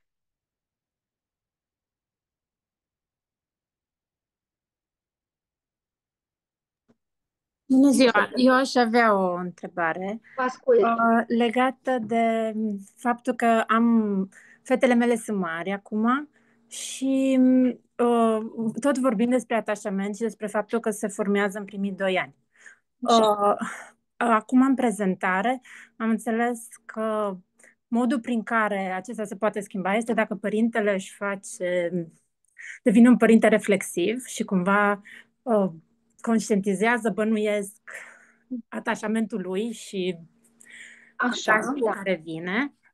Și o întrebare ar fi fost, cum arată, cumva să zic, părintele acesta reflexiv mai concret și doi, la o vârstă atât de avansată, când copiii sunt deja aproape de adolescență. Ce putem face dacă sunt alte tehnici sau... Alte instrumente, nu? Da, exact. Mhm. Ok, ok. Mulțumesc. Păi o să începem cu prima întrebare. Ce poate face, cum arată un părinte reflexiv, nu? Da? Aceasta este întrebarea. Da. Ok. Imaginați-vă reflexivitatea ca și când ar fi un instrument la purtător. Un instrument pe care fiecare îl poate dezvolta în măsura în care, în anumite situații foarte concrete de viață, își adresează niște întrebări legate de sine și de modul său de a acționa, de a gândi, de a simți în situația aceea. De pildă, eu acum sunt aici cu dumneavoastră. Da? În același timp, în timp ce vă văd, vă aud, vă răspund, țin acest dialog, da? În același timp, o parte din mine poate să-mi adreseze niște întrebări legate de cum mă simt eu acum. Ce simt în relație cu dumneavoastră sau la ce anume mă gândesc în momentul acesta. Probabil că exemplul peste care am sărit mai devreme, atunci când am făcut prezentarea, ar fi fost edificator pentru dumneavoastră în sensul de a vedea cum arată un părinte reflexiv. Într-o situație concretă, deci, îmi adresez niște întrebări legate de mine și verific ulterior situația respectivă prin prisma întrebărilor pe care mi le-am adresat. Mă simt, să zicem, mă simt respinsă. Mă simt respinsă pentru că am fost respinsă, persoana din fața mea m-a respins prin ceea ce a făcut sau mă simt respinsă pentru că ceva din atitudinea persoanei reprezintă pentru mine un trigger, o vulnerabilitate și asta m-a făcut să mă simt respinsă, deși nu m-a respins. Această mică analiză, mică reflexie, dacă vreți, legată de modul în care eu sunt în relație cu mine, respectiv în relație cu ceilalți, este chiar o analiză de tip reflexiv. Și prin intermediul ei, eu pot să-mi schimb comportamentul față de copilul din fața mea sau față de o persoană pe care o am în față, da? Adică în loc să mă las cumva în virtutea situației și să mă confund cu stările mele din momentul acela, mi-ai spus asta, mai respins și să reacționez cu furie sau cu retragere sau cine știe cum, după ce îmi fac această mică analiză, s-ar putea să vreau să caut în relația cu persoana respectivă dacă există elemente obiective pentru respingere. Realmente m-a respins sau mie mi s-a părut asta? Dacă spun că m-a respins, cum anume a făcut? Ce a făcut mai concret? Ce a zis? Cum a acționat? Și asta înseamnă că m-a respins și nu eu m-am simțit respins. Deci e vorba de un fel de zoom pe care îl pun pe întreaga mea stare interioară și întrebările, respectiv răspunsurile pe care mi le dau și care fac astfel încât comunicarea cu ceilalți să fie mai clară și nu atât de impulsivă, nu atât de abruptă, ca și când las prima reacție să apară, mai respins și imediat reacționez cu furie. Cam acesta ar fi un prim răspuns. Și a doua întrebare, ați întrebat dumneavoastră legat de instrumentele pe care le au copiii, care de altfel sunt mari, da? Nu mai sunt mici, pentru a corecta, să zicem, un atașament, un tipar de atașament insecurizant, nu? La asta vă refereați dumneavoastră. Da, da, exact. E bine, ei fiind mari acum sau aproape de vârsta adultă, cumva în felul ăsta le-a venit rândul, pe de-o parte, să își antreneze la rândul lor eul reflexiv, dar pe de cealaltă parte, trebuie să vă spun că studiile la început au arătat că aceste tipare de atașament nu pot fi cu ușurință schimbate. Unii chiar au susținut că nu se pot niciodată schimba, ceea ce este îngrijorător. Ulterior, alte studii au revenit asupra ideii și au spus nu, se pot schimba, dar greu, lent și în anumite condiții. Și cea mai importantă condiție, cel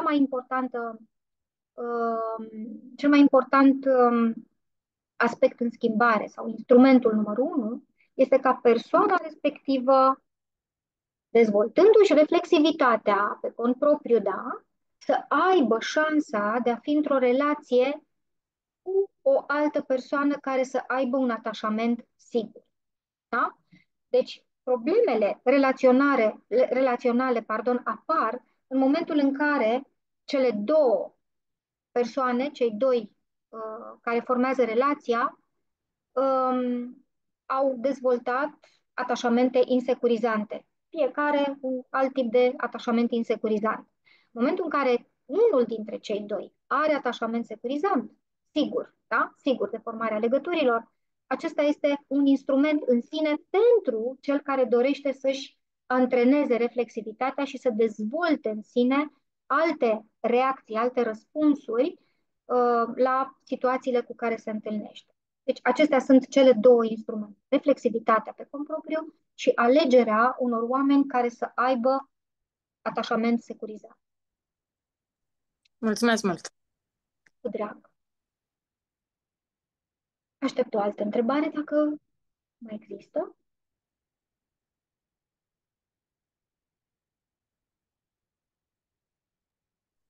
Eu aș vrea să întreb.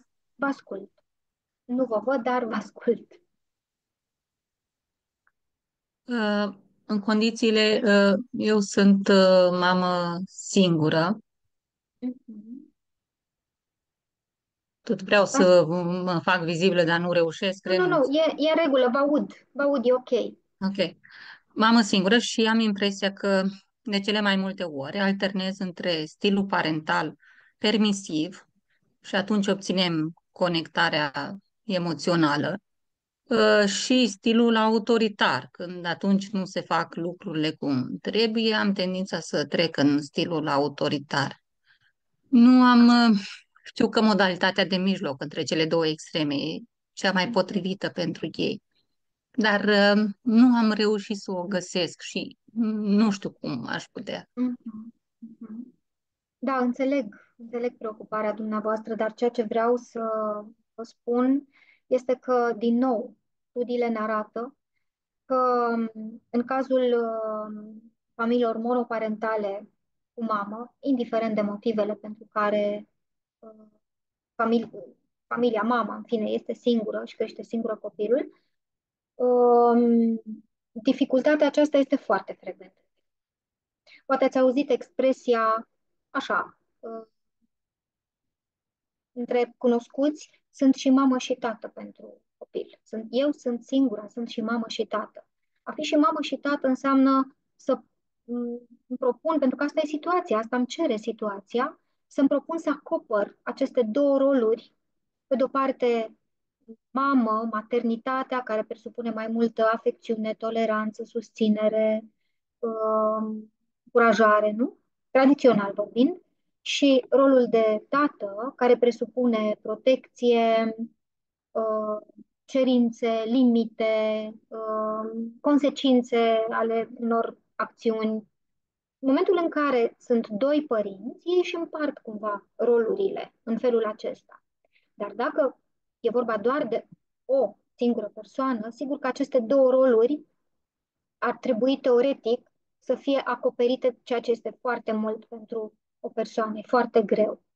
Și de multe ori, asta ne spun studiile, alegerea pe care mamele o fac este aceea de a sacrifica aspectele, dacă vreți, mai degrabă de afectivitate, de toleranță, de susținere și a pune mai mult preț, mai mult accent pe cerințe, pe reguli, pe așteptări, pe comportament, fără ca ele să-și dorească și fără ca ele mm, să consideră că e un lucru bun acesta.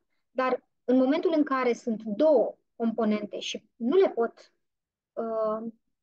face loc amândurora, pe unul dintre ele ar trebui cumva să-l minimalizez ca să pot să-i fac mai mult loc celuilalt.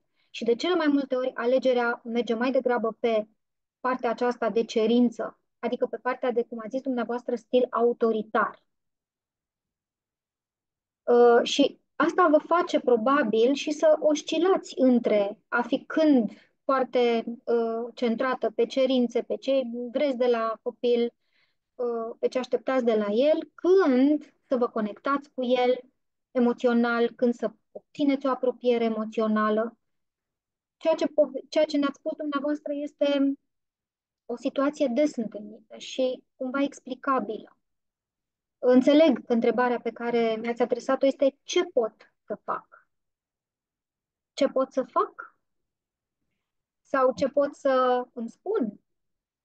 Să îmi accept această, cum să zic, neputință de a le bifa pe amândouă la același nivel. Probabil să alternați între ele, fiind cumva acceptându-vă, fără să vă judecați pentru asta sau fără să considerați că nu sunteți o mamă suficient de bună. Mulțumesc! Mulțumesc! Da, eu am permanent impresia că, de fapt, pendulând între extremele astea, îmi bulversez copiii și ei nu știu cum să se raporteze la mine.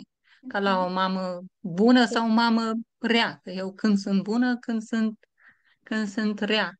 Și Mhm. Adică văd cumva și Da. impactul, au un Mhm. atașament sigur, pentru că nu știu niciodată cum Mhm. poate mama să Mhm. reacționeze. Ok. Apropo de predictibilitate, nu știu la ce să se aștepte.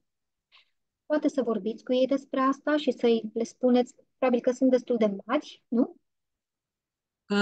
10 și 14. Ok, ok. Și de Cred că 9 sunt. ani suntem singuri.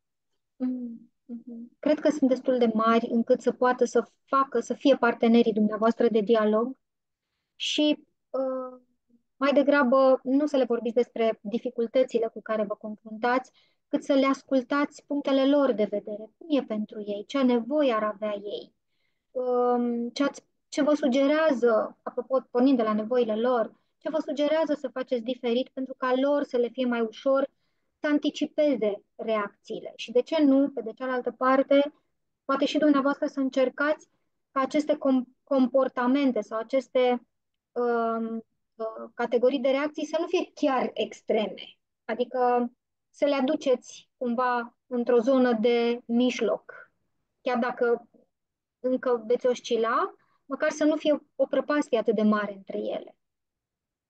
Poate să, nu Sau știu, da, vă rog, îmi cer scuze, vă rog, sau vă rog. cumva pentru anumite activități ei se accepte că o să fiu mai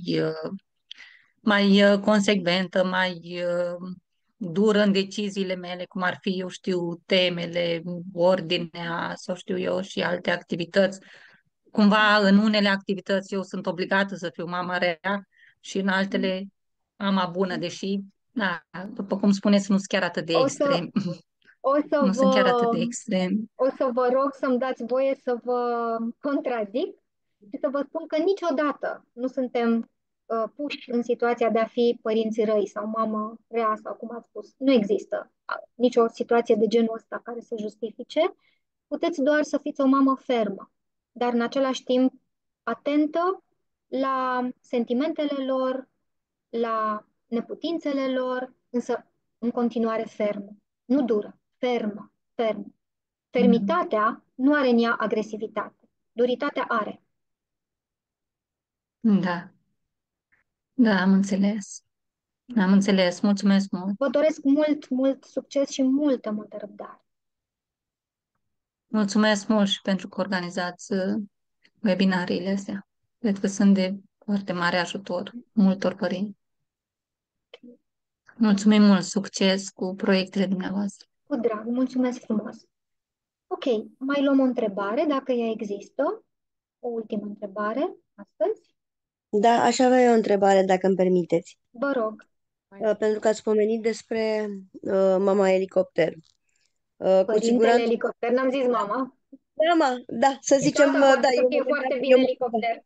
Da, eu mă gândeam în general la mamă pentru că de obicei mamele sunt mai protectoare da, și uh, așa. îmi imaginez că acest stil vine cumva și dintr-o frică a ei de a. Și acum, dacă avem deja situația împlinită și copilul are, să zicem, 5 ani sau 10 ani, chiar dacă sunt convinsă că persoanele realizează că, măi, câteodată sunt prea mult pentru copilul ăsta, câteodată ceea ce fac eu, în loc să-l ajute, îl defavorizează. Dar Așa. n-au putut să facă altfel, pentru că dacă ar fi putut, ar fi făcut. Este greu să determini un copil care de 5 ani sau de 3 ani sau de 10 ani este obișnuit ca mama să facă totul, să fie acolo indiferent ce se întâmplă, este ca și cum l-ai aruncat dintr-o dată într-o apă, de pe o Mhm, stâncă și clar nu mhm, vrea să sară. mhm, Cum îl faci? Cum îl faci să înceapă să plece în viață singur? Că așa, în teorie, putem întotdeauna să spunem, încep să-l lași cu lucruri mici, să se obișnuiască, să facă singur, să etc. Doar că ei deja refuză după un anumit timp în care cineva a făcut asta în locul lor, indiferent despre ce vorbim, că e vorba de fizic sau de emoțional, ei refuză să facă chestia asta la rândul lor dintr-o frică. Că e frica mamei, că e frica lui dobândită de la. Ideea e că acești copii nu sunt confortabili cu a păși în viață și atunci întrebarea e mhm. cum îi determinăm pe ei să accepte că trebuie să Mhm. trăiască singuri și nu doar pentru... Mulțumesc mult! Mhm. Înțeleg de la dumneavoastră că mai degrabă vă preocupă desprinderea aceasta sau autonomia aceasta, sigur, Cum ajutăm? graduală, a Da. copiilor mici. Și mici, dar sunt și situații în care copiii au ajuns deja la aceste vârste, la 10 ani, la 11, 12, în care ei sunt obișnuiți ca mama să fie acolo și să facă totul pentru ei. De-aia mă referam mai mult la mamă, pentru că mamele sunt, în general, Dar știți, întrebarea mai... dumneavoastră nu este despre copii, ci este despre mamă. Este și Adică, despre mama, da. da, Din, adică din păcate, nu m-aș uita în primul rând la ce să facă copilul pentru a deveni mai, nu știu, mai competent, mai capabil să se desprindă, mai cu încredere. Nu în primul rând m-aș uita acolo, cât m-aș uita la faptul, exact ce ați spus. Mamele au fost permanent, mama a fost permanent da. acolo și a făcut totul în locul lui. Ea Da? știe că a făcut lucrul ăsta și poate la un moment dat își dă seama că măi, am fost prea mult și nu l-a ajutat, dar În efectiv ce nu a fel? reușit să schimbe, da, tiparul În ăsta, ce pentru că fel dacă nu l-a ajutat? În în sensul sensul că că făcând nu i-a pentru dezvoltat el, nici făcând în autonomie, locul nici lui, independență, da, da, exact, făcând în locul lui, nu i-a dat și lui șansa să da, iar el, exerseze. da.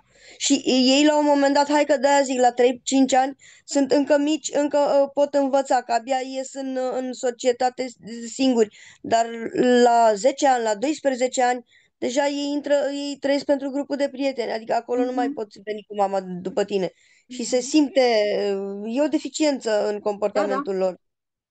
Dar, repet, deși dumneavoastră vă referiți și pe bună dreptate, vă preocupă problema copilului, din punctul meu de vedere, nu cred că mecanismul de schimbare este, în primul rând, la copil, ci la mamă. La La mamă, modul în da, cu care, siguranță, doar că da, îmi imaginez că la ea e dificil pentru că majoritatea știu că au greșit cumva, dar nu pot spun, efectiv, nu mă pot opri mi-e frică mhm, să-l las să ok, plece, mi-e ok. frică și atunci, da, pentru Vorbim el, de fapt despre o mamă anxioasă sau o cred că mamă da, care vrea să aibă control pas cu pas pe tot ceea ce se întâmplă da, pentru și că acel care control cumva e de siguranță, da. suprimă spațiul acesta de dezvoltare și de explorare și de cunoaștere a copilului, din păcate, invalidându-i Da, copilului sau punându-l pe el în situația de a se îndoi de propriile lui competențe. Adică el nu are șansa să încerce pe cont propriu sau să încerce până la da, capăt. Da? dacă copilul reușește ca să folosesc metaforic, să-și întindă aripile să zboare, evident că o îndepărtează pe mamă, deci nu ar fi o problemă. Dar atunci când pentru copil e prea grea umbra asta a mamei, el rămâne acolo și atunci cumva trebuie rezolvată problema la mamă și cum să facă. Exact, exact. Asta este. De S-ar putea rezolvat să... problema la mamă. Păi, dacă vorbim despre o anxietate, probabil că ar fi de dorit să stea puțin de vorbă cu anxietatea din ea, să vadă ce se întâmplă acolo și în ce fel această anxietate mai degrabă uh, o, o împiedică să fie pentru copilul ei acea mamă de care copilul ar avea nevoie pentru a se dezvolta, pentru a fi independent. Ce anume din copilărie ei eventual Nu. Ce îi anume? amintește? Nu, Adică nu, nu. Este nu, vorba, de fără. fapt, am spus-o eu cumva metaforic, e vorba despre așa sugera de câteva ședințe de consiliere Da, da, da, la psihologică, asta mă gândeam și da, prin terapie, da. intermediul cărora să poată să-și găsească niște răspunsuri și să Deci vadă n-ar cum au fost reuși doar... părinții. Mhm. Deci doar în varianta reflexivă, teoretic n-ar putea să reușească. Adică Nu, pentru e că, mult, așa e cum mult, mi-ați da. prezentat problema, e una, ați zis de mai multe ori, mama nu poate, mama nu poate, mama își dă seama, dar ea nu poate. Ok, Da. dacă nu poate cu toate resursele ei, da, Mhm. înseamnă N-are că este nevoie momentul să caute sprijin în de ajutor, exterior da, ca să da. poată, beneficiind de o mână sau de un număr care să o ridice. și care să o ajute să poată. Mhm. Mulțumesc mult! Ok. Și eu vă mulțumesc. Vă mulțumesc și pentru întrebări și vă mulțumesc tuturor pentru că v-ați luat din timpul de sâmbătă să fiți aici. Vă doresc o după-amiază liniștită, frumoasă. Și sper să ne vedem din nou la următoarele întâlniri. Toate cele bune vă doresc. Mulțumim mult! La revedere, mulțumim! La La revedere! revedere! La revedere! Mulțumim! Mulțumim La mult! revedere. După amiază Mulțumim mult. frumoase! Mulțumim, la revedere! Mulțumim, la revedere! La revedere! La revedere! Mai bine! Zi frumoasă să aveți! La fel toată lumea! O zi bună! Mulțumim Mai mult, la bine! revedere!